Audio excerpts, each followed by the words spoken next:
Buenas, este es un saludo primero, un saludo muy cordial a quienes nos escuchan. Nosotros somos miembros del personal del Servicio de Psiquiatría del Centro Médico Docente en la Trinidad, de lo cual además nos sentimos muy orgullosos de pertenecer.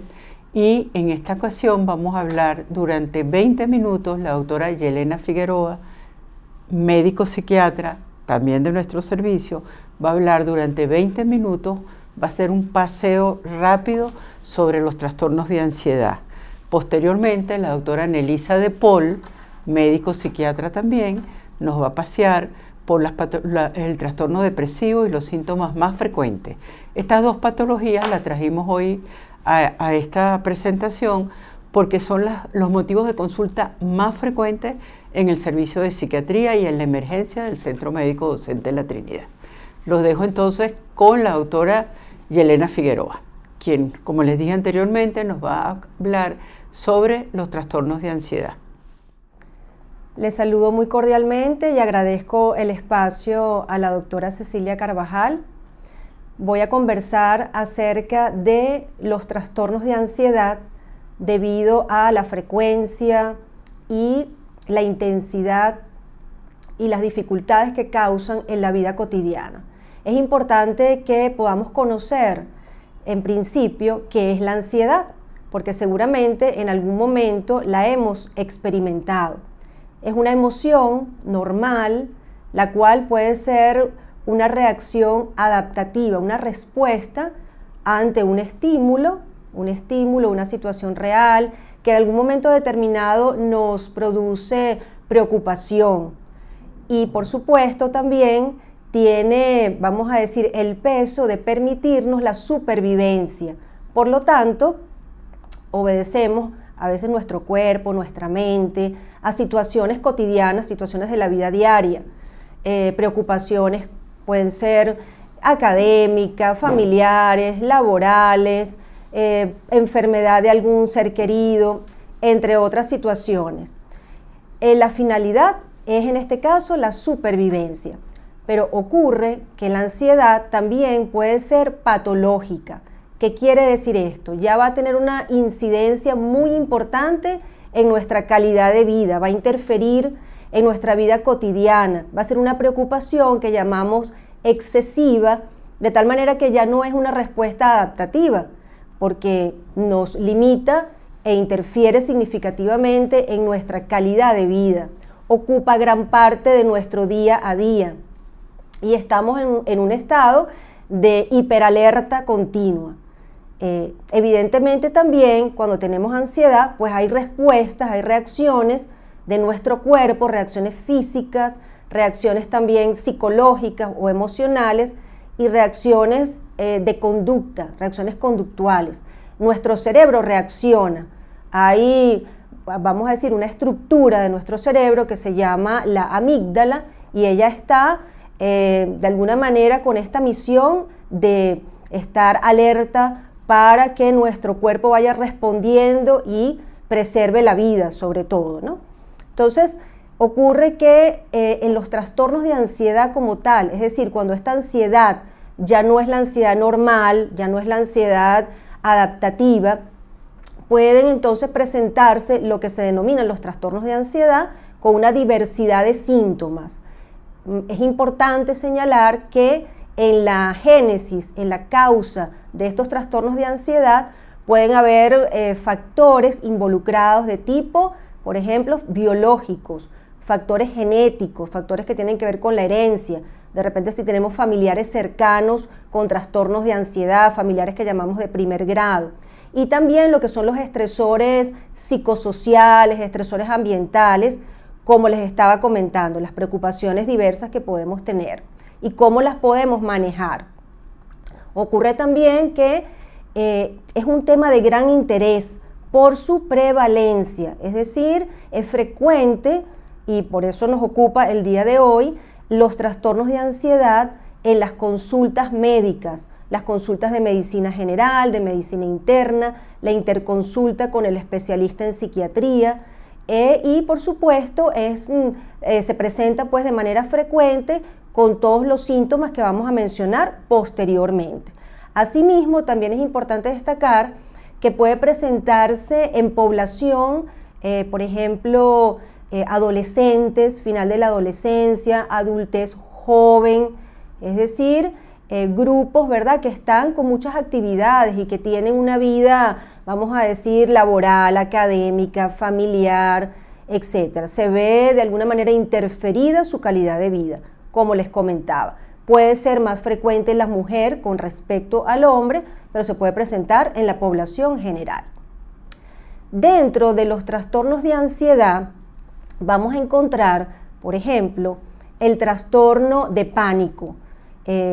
Probablemente lo hayamos escuchado por allí, ¿verdad? Entonces se caracteriza por un conjunto de síntomas que alcanzan un pico muy, muy intenso, las crisis de pánico, las crisis de ansiedad, de angustia, en los primeros 10 minutos. La persona tiene un conjunto de síntomas, por ejemplo, de índole físico, como palpitaciones, taquicardia, sudoración profusa, abundante, temblores, sensación de falta de aire, dolor en el pecho, dificultad para tragar, malestares también de tipo gastrointestinal, dolores de cabeza, pero son predominantes muchas veces los síntomas del área cardiorrespiratoria.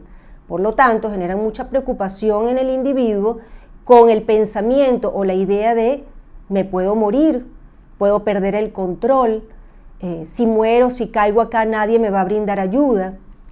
También hay algunos síntomas que tienen que ver con sensación de pérdida de energía, fatigabilidad fácil, mareo, sensación de que me voy a desvanecer, de que estoy como fuera de mi cuerpo. Se llaman despersonalización o desrealización. Y causa un gran impacto porque, como les comentaba previamente, puede ser motivo de salir de urgencia al centro de salud más cercano. Pienso que tengo un infarto, me voy a morir y bueno, voy a llegar entonces solamente hasta acá. Igualmente, en los trastornos de pánico, que tienen como esta intensidad, vamos a decir, muy fuerte, pueden haber elementos que son desencadenantes o sencillamente se pueden presentar así súbitamente. Tenemos otro trastorno de ansiedad, que es el trastorno de ansiedad generalizada, que tenemos esta preocupación, el paciente, esta preocupación excesiva, estos pensamientos que son catastróficos, muchas veces van acompañados de lo que se llaman las distorsiones cognitivas.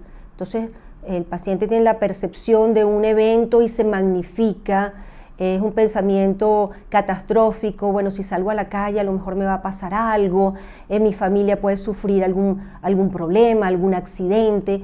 Son de contenido muy, muy negativo y generan un gran malestar en el paciente. Interfiere en su vida laboral, en su vida cotidiana. Hay una ansiedad también anticipatoria. Puede ser que no ha ocurrido un evento ni va a ocurrir, pero la persona está rumiando, está pensando constantemente y en si esto pudiera ocurrir. Eso trae como consecuencia en muchas ocasiones también que la persona entonces evite y limite su calidad de vida, mejor me quedo en casa, mejor no salgo, mejor no comparto porque me puede pasar algo y por supuesto un impacto muy muy grande en su vida diaria. De alguna manera también en cuanto al tiempo, hablamos de que ya es un tiempo más prolongado, quizás un periodo por lo menos de 6 meses o más, donde la persona tiene esta preocupación recurrente, excesiva, constante, puede tener también irritabilidad, cambios de humor, tristeza inclusive, entre otros. Proseguimos, ¿verdad? Vamos a decir, en esta visión de los trastornos de ansiedad más frecuentes y hablamos de las fobias. Las fobias son muy incapacitantes, producen también un impacto sobre la calidad de vida de las personas y su definición es este miedo irracional ante un estímulo, ante un evento, ante un objeto, etcétera, dependiendo del nombre que vaya a recibir. Y me refiero a irracional porque la persona puede tener la percepción de que su miedo es exagerado ante este estímulo. Por ejemplo, un miedo ante un insecto determinado, una araña. Entonces la persona puede decir, bueno, tal vez esta araña no va a acabar con mi vida, pero tiene esta percepción y esta limitación y es para él pues muy significativo y también muy catastrófico. Entonces evita la situación temida. Hay fobias frecuentes, fobias específicas muy frecuentes, por ejemplo, como la fobia muchas veces a los médicos, la fobia a las inyecciones, la fobia a la sangre, la fobia a las alturas, a los insectos, como les comentaba, entre otros. También tenemos la fobia social, que tiene que ver con este miedo también, pero a la exposición en público, hablar en público, a compartir o tener, vamos a decir, relaciones interpersonales, vínculos, de repente estar en una reunión. Entonces puede sentir el paciente esta percepción de voy a ser criticado, voy a ser juzgado, voy a ser rechazado. Por lo tanto, también causa un impacto muy grande en su vida. La persona se retrae, se aísla, no quiere compartir. Muchas veces también en las edades más tempranas, aunque no es limitante, puede presentarse lo que se llama el trastorno de ansiedad por separación, donde el niño, el adolescente puede tener como esta percepción de, bueno, si mis padres me dejan y les puede pasar algo, me van a abandonar, no quiero quedarme solo, y acompañado también de una cantidad de síntomas, tanto físicos, conductuales y de tipo psicológico. De tal manera que los trastornos de ansiedad pues son muy prevalentes. ¿Qué quiere decir eso? Son frecuentes. Y como les decía, en sus diversas manifestaciones tienen un impacto muy significativo y son objeto de atención clínica. Ahora, ¿qué podemos hacer? ¿Verdad? Y un poco la finalidad de esta charla es crear conciencia, ¿verdad? Sensibilizarnos todos a que la salud mental es muy importante, a que es importante el tema de la psicoeducación, de que podamos conocer si estamos pasando por una situación como las que yo le he comentado hasta el momento, o tenemos un familiar, o tenemos un amigo. Es importante entonces psicoeducarnos, poder también tener en cuenta que existe la ayuda profesional por el personal especializado, psiquiatras, psicólogos, que van a combinar, vamos a decir, dependiendo del paciente, individualizando al paciente, haciendo un buen diagnóstico, la modalidad de tratamiento que él amerite. Quiere decir que todos estos trastornos tienen tratamiento, hay un abordaje terapéutico. Este abordaje terapéutico puede contemplar, dependiendo de la patología, de las características del paciente, individualizando al paciente, de los síntomas, la terapia que puede ser farmacológica, porque definitivamente hay sustancias en nuestro cerebro cuando ocurren estos trastornos de ansiedad que sufren una alteración, un desequilibrio y hay que nivelarla. Entonces, si la terapia farmacológica está indicada, es una modalidad de tratamiento, y también otra modalidad que es la terapia cognitivo-conductual. ¿Qué quiere decir esto? Los pacientes con trastornos de ansiedad, como les comentaba, tienden a tener pensamientos que se llaman catastróficos. Muchas veces tienen una visión todo o nada, lo que se llama el pensamiento dicotómico, otras distorsiones, personalizaciones, generalizaciones, inferencias arbitrarias, por nombrarles algunas. Entonces, tiene que ocurrir en este proceso de psicoterapia, cambiar un poco, modificar estos esquemas. Esto se llama la reestructuración cognitiva, para mejorar la calidad de vida del paciente y el paciente pueda retomar sus actividades cotidianas, sus actividades de disfrute y seguir adelante. Hay algunas recomendaciones sencillas que yo quisiera agregar y que forman parte y que debemos incorporar en nuestra vida diaria y tienen que ver con el autocuidado. Estas recomendaciones son sencillas, pero debemos ponerlas en práctica. Por ejemplo, es importante tener una actividad que nos genere disfrute saludable, una actividad física. Está muy indicado en todos los trastornos de ansiedad, como estas, vamos a decir, alternativas, lo que es, por ejemplo, los ejercicios de respiración, relajación, la meditación, el mindfulness, que consiste de manera muy sencillita en la atención plena, en el aquí, en el ahora, en tiempo presente. Muchas veces en la ansiedad lo que hacemos es distraernos en el futuro y perdemos tiempo en nuestro presente y nuestra calidad de vida disminuye. También revisar un poco, sobre todo en el caso de los adolescentes, los adultos jóvenes, el uso de la tecnología y regularla, porque esto también puede ser como de alguna manera muy estimulantes e interferir no solamente en nuestro estado de ánimo, sino también en nuestra calidad de sueño. Entonces debemos de preservar o cultivar hábitos saludables de sueño, higiene del sueño, sueño reparador, horas de descanso apropiadas. Una alimentación saludable también, tener actividades de esparcimiento, de distracción, de recreación sana, como les comentaba, de propiciar nuestras habilidades sociales, nuestras destrezas sociales, sobre todo en algunos de los trastornos que mencioné con la guía terapéutica, pues tratar de ayudar a este paciente en ese proceso que muchas veces puede ser algo muy simple, pero se les dificulta. Como familiares, como miembros de la comunidad, debemos de tener empatía, ponernos en los zapatos del otro, tratar de comprender lo que esta persona está padeciendo. Muchas veces tiene un sufrimiento por esta situación que le está ocurriendo. Entonces, tratar de ser comprensivo, de bajar un poco los niveles de presión, si somos de repente un familiar, entonces entender, buscar la ayuda adecuada, entre otras cosas. Además de ello, evitar, volviendo al tema de los hábitos saludables, evitar el consumo de tabaco, evitar el consumo excesivo de alcohol, evitar también el consumo excesivo de bebidas de cola negra, entre otros, ¿no? Bueno, con estas recomendaciones espero que haya sido de su interés y que de alguna manera todos quedemos sensibilizados ante estos temas, ya que la salud mental es prioritaria y pues no hay salud sin salud mental. Muchas gracias. Saludos cordiales, bienvenidos a esta sesión y agradecida con la doctora Cecilia Carvajal por permitirnos este espacio para en los próximos minutos hablar un poco sobre lo que es la depresión. La depresión o el trastorno depresivo mayor es hoy en día considerado por la Organización Mundial de la Salud como la segunda causa de incapacidad a nivel mundial. Se calcula que alrededor de 280 millones de personas a nivel mundial padecen de esta patología.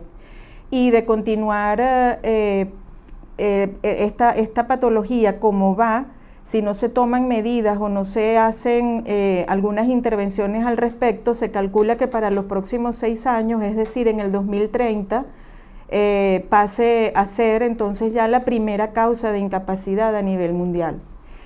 Es importante que aclaremos algunos términos, lo que es tristeza, lo que es duelo y lo que es depresión. Porque la tristeza es una emoción que puede ser efímera, que puede ser pasajera, que todos en algún momento la hemos experimentado ante ciertas situaciones que nos pueden agobiar cotidianamente. Pero esa tristeza es un síntoma de la depresión. Es común escuchar que muchas personas cuando se sienten mal por algún incidente o por alguna situación que de repente no les ha salido como habían planificado, digan estoy depre o me siento deprimido o estoy deprimida. Sencillamente lo que puede estar es triste. Deprimido o estar deprimido es algo mucho mayor, es un trastorno que tiene una serie de síntomas que si nosotros evaluamos al paciente, y de esos síntomas que existen en realidad aproximadamente 9, ya el paciente cumpla con 5 de ellos, ya podemos hacer el diagnóstico de trastorno depresivo mayor o depresión y que además es importante el tiempo. ¿Cuánto es el tiempo que ese paciente o esa persona curse con esos síntomas por lo menos durante 2 semanas?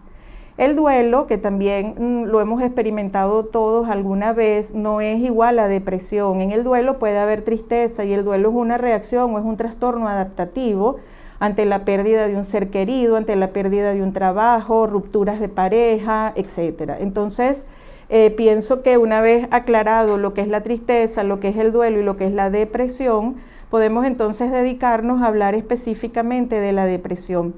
El trastorno depresivo mayor también se ha observado, según las estadísticas, que es mucho más frecuente en las mujeres que en los hombres. Quizás a lo mejor se diagnostica más en las mujeres porque las mujeres son más dadas a expresar sus emociones y consultan más al médico que los caballeros. Pero también resulta que los niños y los adolescentes se pueden deprimir y lo pueden hacer de manera distinta a como lo puede hacer un adulto de edad media. Los adultos mayores también se deprimen y hoy en día en nuestro país hemos observado cómo la consulta de adultos mayores ha incrementado por el tema de las migraciones, adultos mayores que se quedan solos, se aíslan y por lo tanto ya tienen un factor de riesgo para poder desarrollar más adelante un cuadro depresivo. Es importante también entonces tomar en cuenta cuáles son los factores de riesgo para la depresión. En los países de recursos o que tienen ingresos bajos, también se ha observado que la depresión tiene un alto índice, tiene un alto impacto, ¿no? También porque estas personas pues tienen quizás menos acceso a la salud o las políticas de salud no son las más adecuadas o se invierte poco también en lo que es el sector salud mental. Entonces es importante tomar en cuenta también estos factores. La depresión tiene sus orígenes diversos. La depresión puede aparecer como algo reactivo ante alguna situación que se nos pueda presentar, pero también la depresión tiene un componente heredofamiliar que es importante si hay antecedentes familiares de depresión, sobre todo familiares de primera línea. También vemos que hay una causa neurobiológica en donde hay una serie de sustancias cerebrales como los neurotransmisores que se van a alterar. Y por supuesto que todas aquellas experiencias de vida, vivencias, traumas desde la infancia inclusive también pueden ya ir creando como un terreno para que esta patología se pueda instalar poco a poco.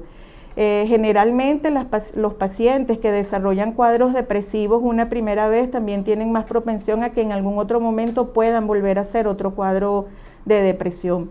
Pero también hay enfermedades médicas que pueden estar asociadas a la depresión. El dolor crónico, por ejemplo, es una causa frecuente de depresión. Y también si a una persona se le hace un diagnóstico reciente de alguna enfermedad importante, como por ejemplo cáncer, la probabilidad de que esa persona también desarrolle un cuadro depresivo es alta. ¿Qué otras cosas podemos encontrar? Que también la depresión puede ser un factor de riesgo incluso para enfermedades cardiovasculares. Está demostrado que la depresión es una enfermedad inflamatoria en donde el paciente tiene más riesgo ahora de que pueda desarrollar alguna enfermedad de tipo cardiovascular, como por ejemplo un infarto de miocardio. De allí la importancia de que un paciente o si usted tiene un familiar en el que sospeche que pueda haber depresión, tiene que buscar ayuda especializada lo más pronto posible. Pero ¿cuáles son entonces esos síntomas de la depresión? Lo primero, el ánimo triste, es decir, que una persona se sienta triste prácticamente todo el día, todos los días, que además esa persona haya perdido la capacidad para disfrutar de las cosas que normalmente solía hacer. Otro de los síntomas es que puede haber un aumento de peso porque hay un aumento de apetito o lo contrario, una disminución del peso porque hay una disminución del apetito. También hay problemas de sueño, generalmente lo que podemos observar es insomnio, pero también pueden haber pacientes deprimidos que lo que tienen es una hipersomnia, pasan mayor tiempo del día durmiendo o pueden haber unos desbalances en lo que es el ritmo vigilia-sueño. Otros síntomas también que podemos encontrar en la depresión es que la persona tiene una disminución en lo que es su capacidad de atención, de concentración y por lo tanto también le comienza a fallar la memoria. Es por eso que en los adultos mayores, cuando consultan por algún tipo de problema cognitivo, como por ejemplo fallas de memoria, tenemos que descartar que ese adulto mayor no tenga también un cuadro depresivo como trasfondo. Otro de los síntomas de la depresión es la llamada hipobulia, es decir, la persona se queja de que no tiene energía o no tiene voluntad para iniciar el día o para hacer sus actividades. Por supuesto que también puede haber irritabilidad, pueden haber síntomas somáticos, es decir, síntomas en el cuerpo como dolor, cansancio, fatiga. Otro de los síntomas también que con frecuencia podemos observar son las ideas de minusvalía, hay una autoestima baja, pueden haber también ideas de culpa y a veces la persona no sabe ni por qué se siente culpable, pueden haber ideas de muerte que no necesariamente es que el paciente o la persona se va a hacer daño, sino que manifiesta que para tener ese malestar o vivir así preferiría no estar vivo. Entonces es la peor de las complicaciones de la depresión, al igual que también el consumo de alcohol o el consumo de drogas, que también lo podemos ver muy frecuentemente en los pacientes que tienen cuadros depresivos. Incluso también aumenta el hábito tabáquico, o pacientes que no consumían tabaco comienzan a hacerlo también de alguna manera.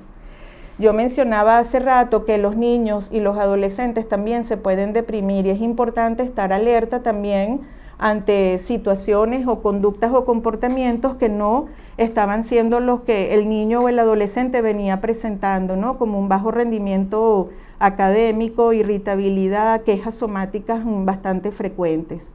En los adultos de edad media o en los adultos mayores también es importante obtener o estar muy atentos a estos cambios de conducta o cambios de patrones. Si vemos que esta persona está comenzando también como a aislarse, ¿no? Como a rechazar invitaciones o a no querer compartir con la familia. Algo importante también que debemos tener en cuenta y no descuidar son las mujeres en puerperio. También durante el posparto es importante que muchas mujeres, entre la tercera, cuarta semana, incluso hasta un año después de ese último parto, también pueden desarrollar cuadros depresivos, y no podemos perder de vista tampoco a esta población. Ahora, en relación a qué comorbilidades puede presentar un paciente con un cuadro depresivo, la depresión, de no ser atendida de manera adecuada, se puede complicar con muchas otras patologías psiquiátricas. ¿Cuáles son las más frecuentes? Bueno, ya mencionaba el consumo de drogas, el consumo de alcohol, pero también se puede complicar con algunos cuadros o trastornos de ansiedad importantes, como la ansiedad generalizada, los ataques de pánico y el estrés postraumático. Y por supuesto también con los trastornos del sueño. De todos estos, el más frecuente es el trastorno de insomnio, que ya no es un síntoma, sino un trastorno que también puede estar en comorbilidad. Importante que también en los pacientes que están médicamente enfermos podamos atender o estar alerta ante las señales de depresión, porque esto puede ser una causa por la cual no respondan de manera adecuada a los tratamientos médicos que indiquen otros especialistas. Esto puede hacer que esa enfermedad médica tenga una evolución mucho más tórpida y que no haya una respuesta adecuada al tratamiento. Entonces, la depresión, retomando en relación a lo que es este cuadro, debemos también considerar que la relación entre hombres y mujeres es que por cada 2 mujeres que presenta un cuadro depresivo, se calcula que hay un hombre que tiene también el trastorno de depresión. No podemos tampoco pensar que el paciente que tiene un cuadro depresivo lo está fingiendo, está manipulando, o es que no quiere poner de su parte. Es que sencillamente la depresión lo podemos definir en una sola palabra, y es abulia. No hay energía para nada. Por más que le insistamos o le intentemos decir a esa persona que ponga de su parte, que ponga toda la voluntad que esté a su disposición, no lo va a poder hacer, porque sencillamente no hay energía. Entonces, la persona que se siente así, o cuando un familiar identifica en su grupo de familiares a alguien con esta sintomatología, lo ideal es que tenga que buscar ayuda con un especialista. Las redes de apoyo son importantes. Entonces, el paciente que se siente así no puede aislarse, tiene que comunicar las emociones que está presentando, validarlas, buscar el apoyo en la familia, en los amigos, no automedicarse, y por supuesto también acudir al especialista, pues en este caso el psiquiatra, e incluso un psicólogo clínico también puede prestar mucho apoyo. En relación al tratamiento, pues la depresión, podemos decir que para prevenirla o para evitar que siga un curso mucho más intenso, mucho más tórpido, es que pues debemos tener buenos hábitos como la alimentación, que es importante, el sueño, no aislarnos, sino tratar de compartir con nuestros grupos de apoyo, nuestro grupo familiar, nuestro grupo de amigos, pues buscar actividades recreativas. Hay muchas otras técnicas que hoy en día se están usando con muchísimo éxito. Podemos utilizar la meditación guiada, podemos utilizar el mindfulness, el ejercicio que ya lo mencionaba también es importante, tratar de hacer cosas nuevas, cosas que siempre hayamos tenido el interés por hacerlas o por aprenderlas, quizás a lo mejor sea el momento.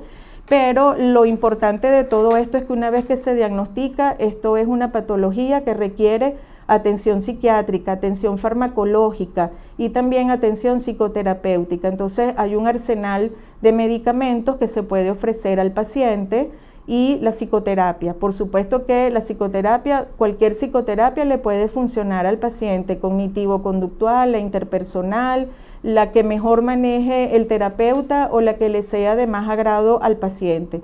A la final se trata de que sumemos esfuerzos y de que todo aquello que vaya en pro del paciente y pueda ayudar al paciente, lo empleemos para su mejor desenvolvimiento y mejor evolución. Nuevamente quiero dar las gracias a todos los que nos han escuchado y sobre todo recordar la importancia de la salud mental.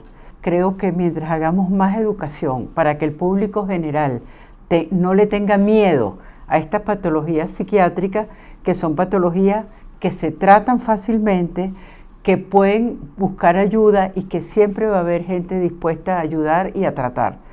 Hay que entonces entender que la salud mental forma parte, como lo han dicho nuestras panelistas, de parte de la salud física y que teniendo salud mental podemos tener también salud física. Muchas gracias.